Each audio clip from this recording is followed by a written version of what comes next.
Kita sebentar lagi akan kehilangan bulan Ramadan ini, bulan yang penuh berkah untuk umat Nabi Muhammad SAW, bulan pemberian Allah kepada umat Nabi Muhammad SAW.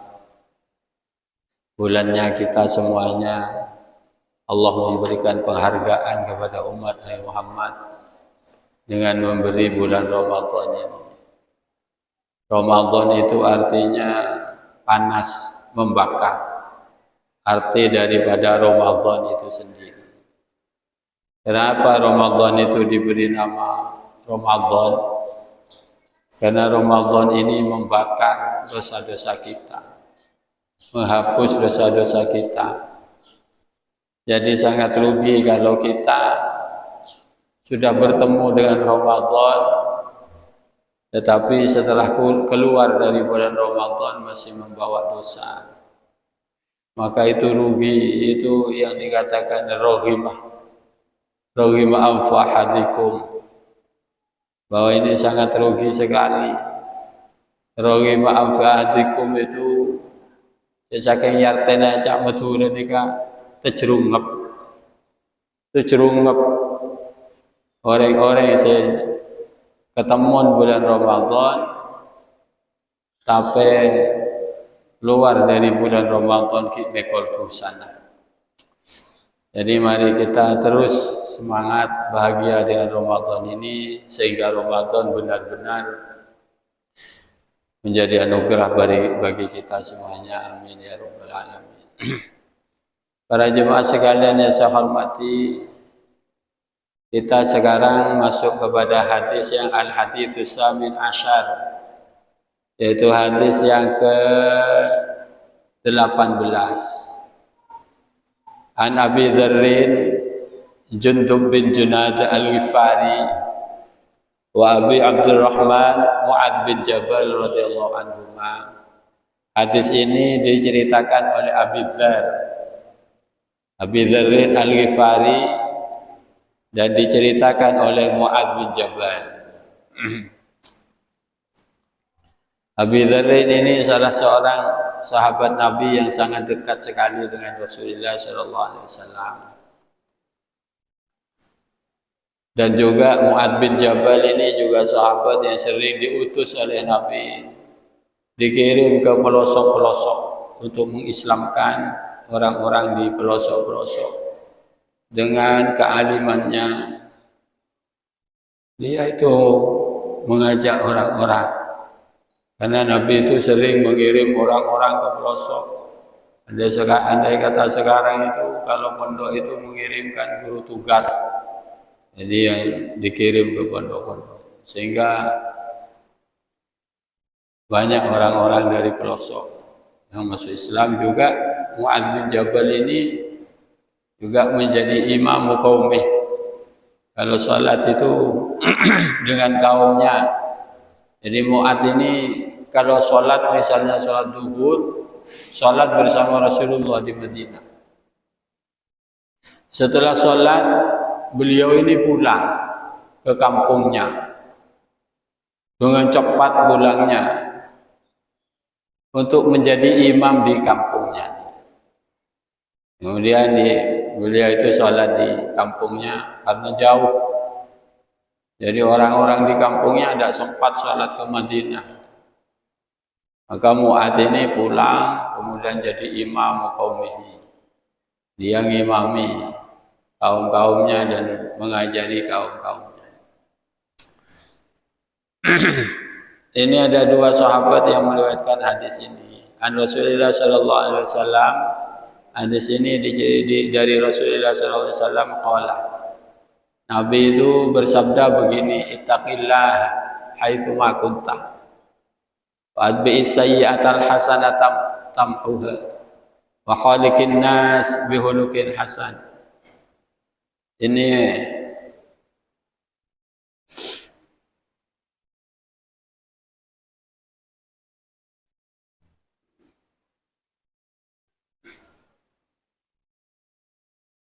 dalam hadis ini ada pesannya Nabi itu 3. Ittaqillaha haitsu ma kunta. Ini pesan yang pertama. Takutlah engkau kepada Allah haitsu ma kunta, dimanapun kamu berada dan kapanpun kamu berada. Hendaklah kamu itu selalu takut kepada Allah. Dimanapun kamu berada, bersama siapapun kamu berada, dan kapanpun kamu berada. Jangan sekali-kali takut kepada Allah itu pilih-pilih tempat.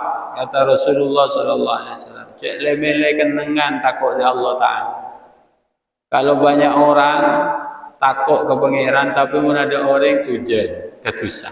Nah, ini kan nyamannya tidak takut kepada Allah. Jadi takut kepada Allah Subhanahu wa Ta'ala itu dimanapun kita itu harus ditanam rasa takut kepada Allah. Rasa takut kepada Allah itu ditanam dalam diri kita berada dimanapun dan kapanpun. Ini pesan Rasulullah SAW. Ini yang dikatakan ittaqullaha haqqa tuqatih. Hendaklah kalian takut kepada Allah dengan sebenar-benarnya takwa kepada Allah Subhanahu wa Ta'ala. Tetapi begini juga para jemaah sekalian yang saya hormati. Kalau tidak takut kepada Allah, apakah juga di mana-mana kita tidak takut kepada Allah? Jadi kalau takut kepada Allah itu dimanapun dan kapanpun. Kalau kita tidak punya rasa takut kepada Allah, maka pilih-pilih tempat. Kalau urusan takut, tidak pilih-pilih tempat, tidak pilih-pilih waktu. Kalau urusan tidak takut, harus pilih-pilih tempat. Misalnya kita tidak takut kepada Allah. Contohnya bulan puasa ini tak puasa, sehingga kalau tak takut ke pangeran. Lalu kalau kamu tidak takut kepada Allah itu pilih-pilih tempat kamu itu. Kalau urusan tidak takut. Kalau urusan takut jangan pilih-pilih tempat. Kalau tidak takut misalnya tidak puasa, ya kalau tidak puasa itu jangan menampakkan dirinya, memberitahukan bahwa dirinya tidak puasa. Itu tidak baik itu. Ya sama puasa tak asli tak puasa tapi pura-pura berpuasa. Pura-pura berpuasa itu lebih baik daripada menampakkan ketidakpuasaannya. Pura-pura baik itu lebih baik daripada menampakkan kejelekannya. Oh, kalau urusan takwa memang tidak boleh pilih-pilih tempat urusan takwa. Tapi urusan tidak takwa kamu harus pilih-pilih tempat. Karena kata Nabi itu kullu ummati mu'afa illal mujahirin. Umatku ini mudah diampuni oleh Allah Subhanahu wa Ta'ala illal mujahirin, kecuali orang yang menampakkan dengan dosanya. Mau tahu cu abang tak pasang engkau ni jago, engkau tak pasang, mula kalau tak pasang ki pura-pura pasang. Itu tidak baik sama sekali. Itu lebih sulit diampuni oleh Allah. Mungkin tidak akan diampuni oleh Allah.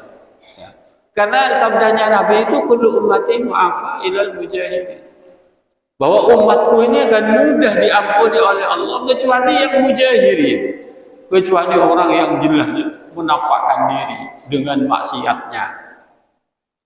Maksiat dicerita-ceritakan kemana-mana. Itu tidak baik. Jangan kita itu tertipu oleh setan. Ya kamu itu kalau tidak baik ya tidak usah pura-pura baik. Itu kan katanya setan itu. Karena apa? Karena kemungkaran tetap tidak boleh ditampakkan. Diberitahukan itu tidak boleh. Makanya kalau tidak puasa itu jangan coba sakok rokok ini jalan, pi kopi ini jalan. Itu mujahirin itu namanya. Ya, menampakkan dirinya tidak puasa. Maksiatnya mujahidi. Lebih baik orangnya itu pura-pura baik. Jadi mau keluar bibirnya ilap.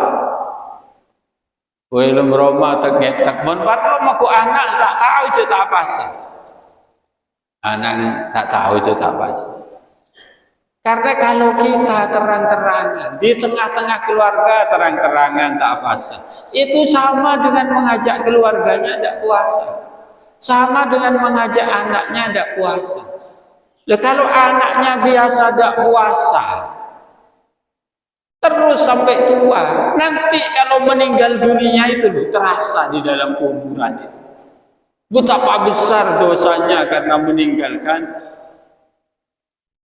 tradisi tidak puasa, seperti tradisi tidak sholat di dalam keluarga. Tak apa terang-terangan ya dengan anak ya dengan bini. Nah ini justru mengajari keluarga ini terus tarik ke sholat. Ya. Wa khalafa min ba'dihim khalfun adha'us shalah. Lalu mereka meninggalkan generasi-generasi yang adha'us shalah, yang menyia-nyiakan sholat, yang meninggalkan sholat.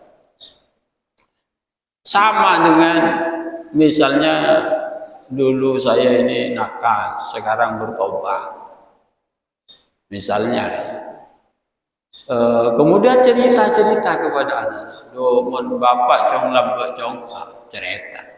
Cerita kejelekan itu jangan, karena berpotensi untuk tidak diampuni oleh Allah. Mon pura-pura baik itu potensinya diampuni oleh Allah Subhanahu wa taala. Bukan ingin dipuja, bukan itu, tetapi menyembunyikan kejelekan. Ya. Maka kadang-kadang kita berdoa kepada Allah, Allah mastur auratina. Ya Allah, tutupilah kejelekanku ya Allah, tutupilah kejelekanku. Itu maksudnya menutupi kejelekan itu biar mudah diampuni oleh Allah Subhanahu wa taala. Jadi jangan sekali-kali. Kalau kita urusan takwa itu di mana-mana harus takwa kepada Allah. Harus ditanamkan dalam diri kita. Ditanamkan dalam diri kita. Nah, kemudian hadis yang kedua di sini begini, wa'adbi'is sayyi'atal hasanata tamhuha. Karena begini para jemaah sekalian yang saya hormati, orang ini tidak mungkin takwa itu sepenuhnya, takwa itu tidak mungkin. Tidak mungkin kita itu sebaik-baiknya takwa itu tidak mungkin. Dari sahabat saja dulu itu sudah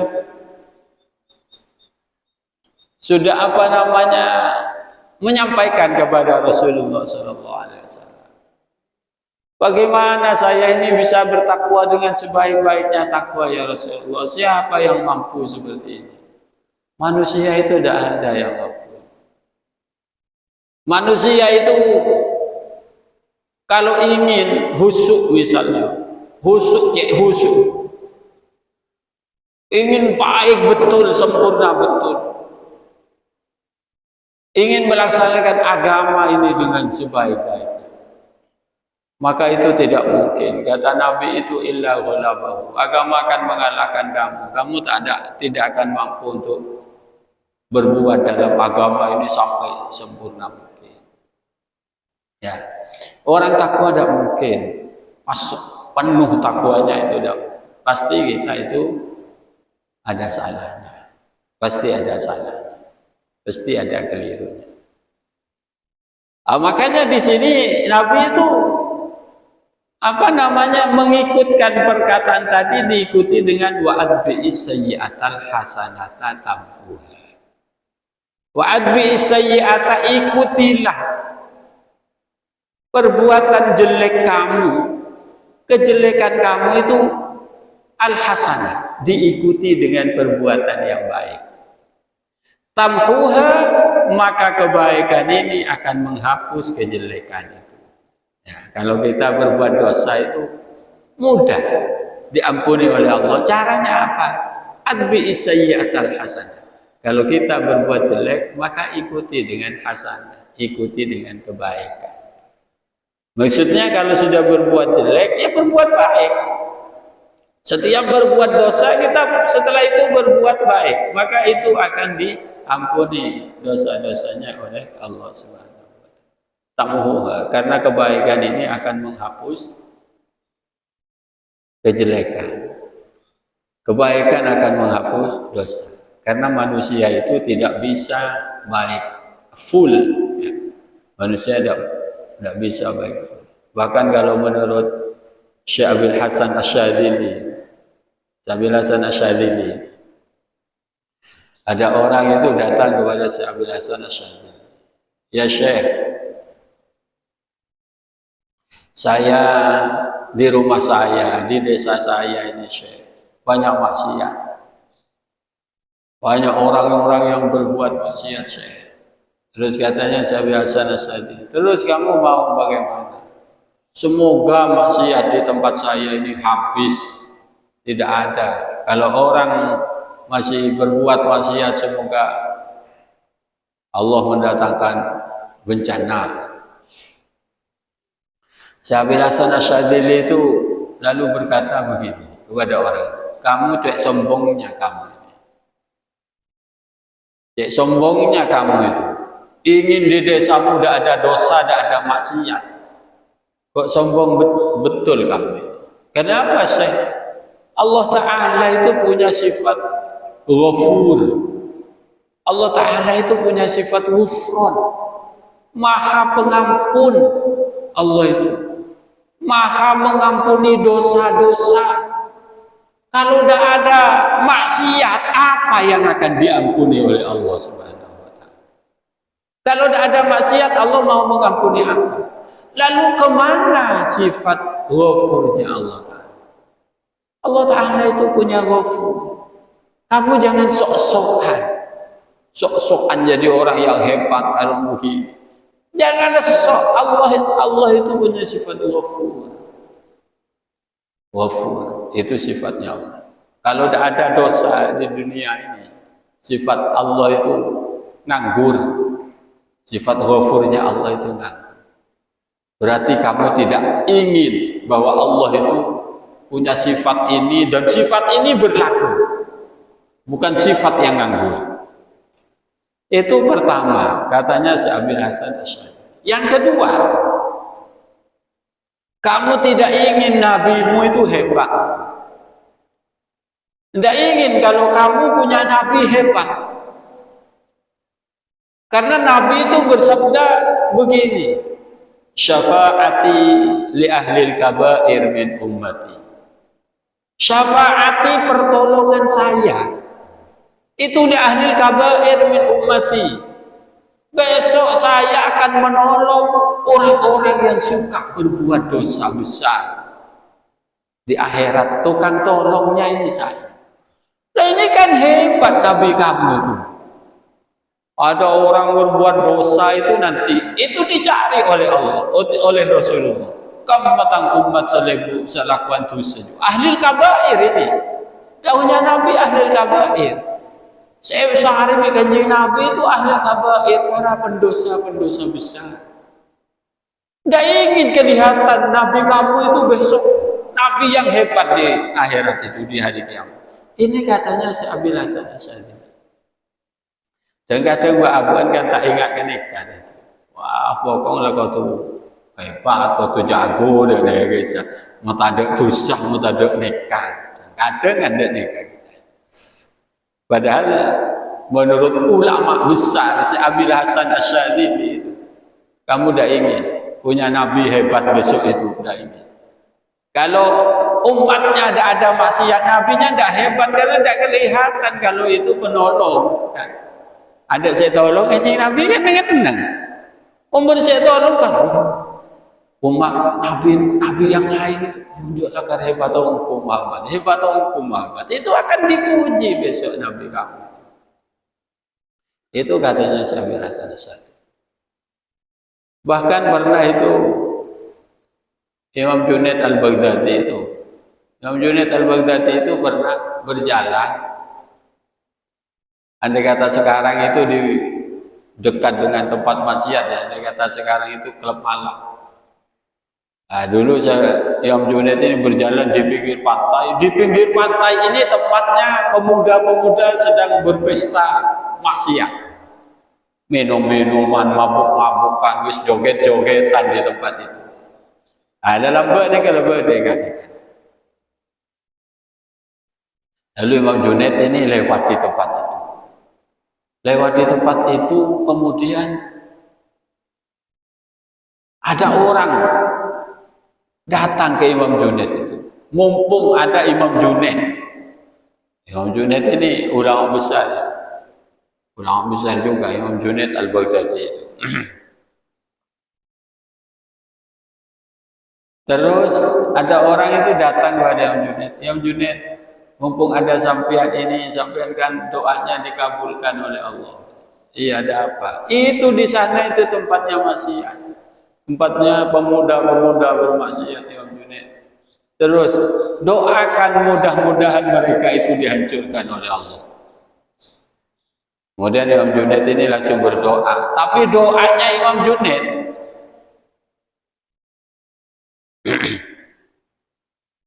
Allahumma farrihum.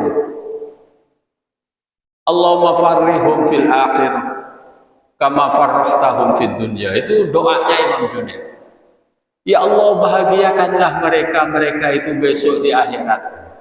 Farrihum fil akhir. Semoga mereka ini dibahagiakan di akhirat ya Allah. Kama farrahtahum fid dunya, sebagaimana Engkau membahagiakan mereka di dunia. Dan kedua-dua ini keingat. Insyaallah mun lebih sampean kan apa ya sopan nih kata.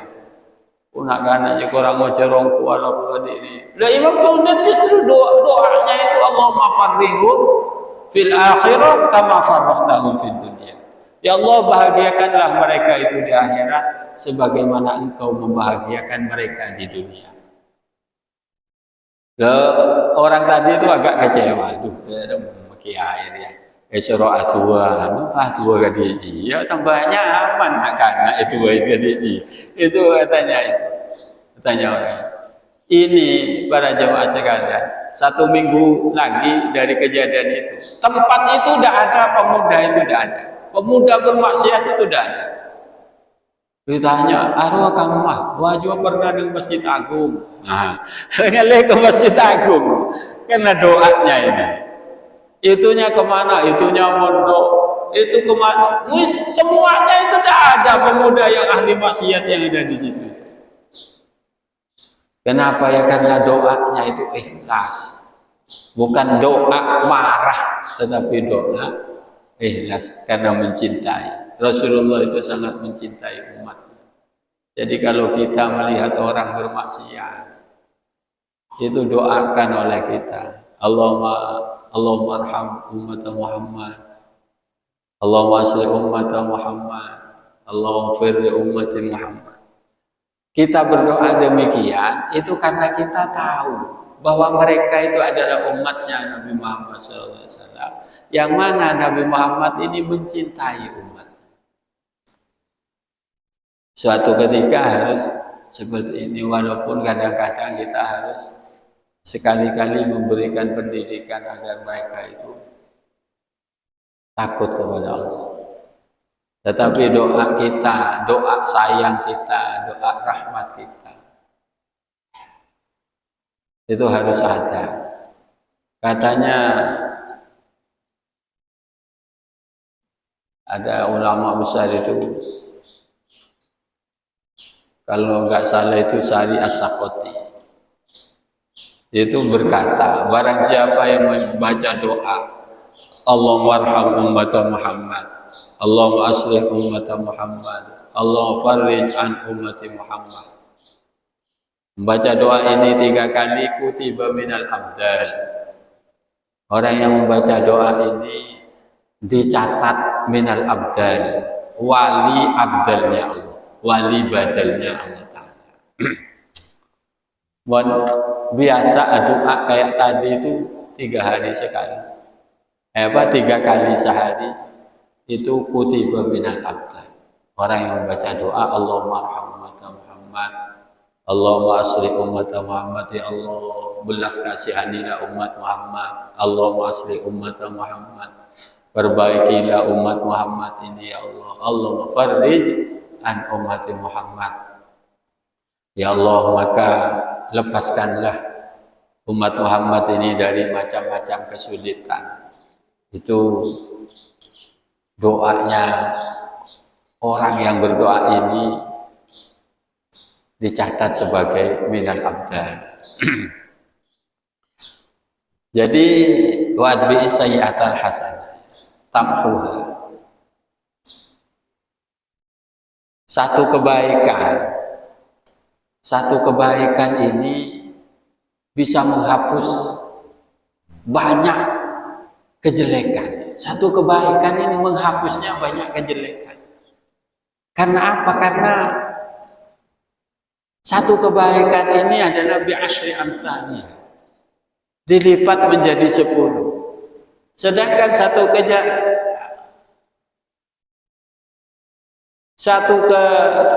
dosa itu hanya dicatat 1. Dosa ini dicatat 1. Kalau kebaikan ini dicatatnya 10. Nah, jadi satu kebaikan ini bisa menghapus banyak-banyak dosa. Nah, ini namanya rojak kita kepada Allah Subhanahu wa taala. Betapa bahagianya. Jadi orang ini memang harus ada rojaknya kepada Allah. Senang kepada Allah karena Maha mengampuni, senang kepada Allah karena Maha mencintai.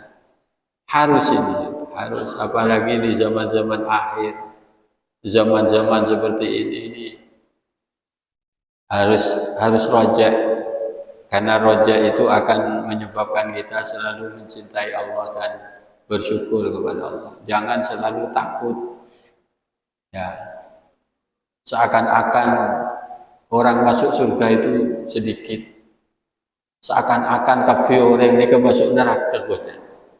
Jelingake juwa neraka. Ada swarga sekali. Ane kelopot nih, lopot nih.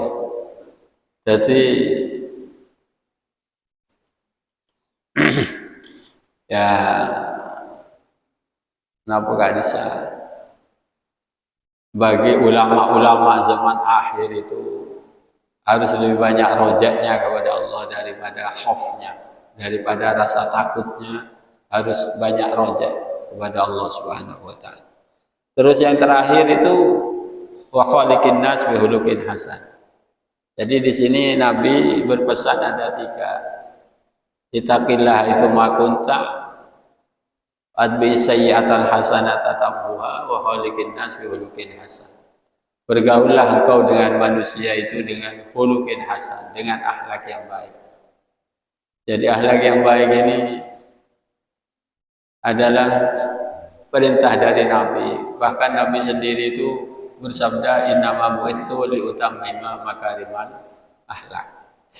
Jadi bagaimana kita bergaul dengan siapapun, dengan tetangga, dengan keluarga, apalagi dengan anak.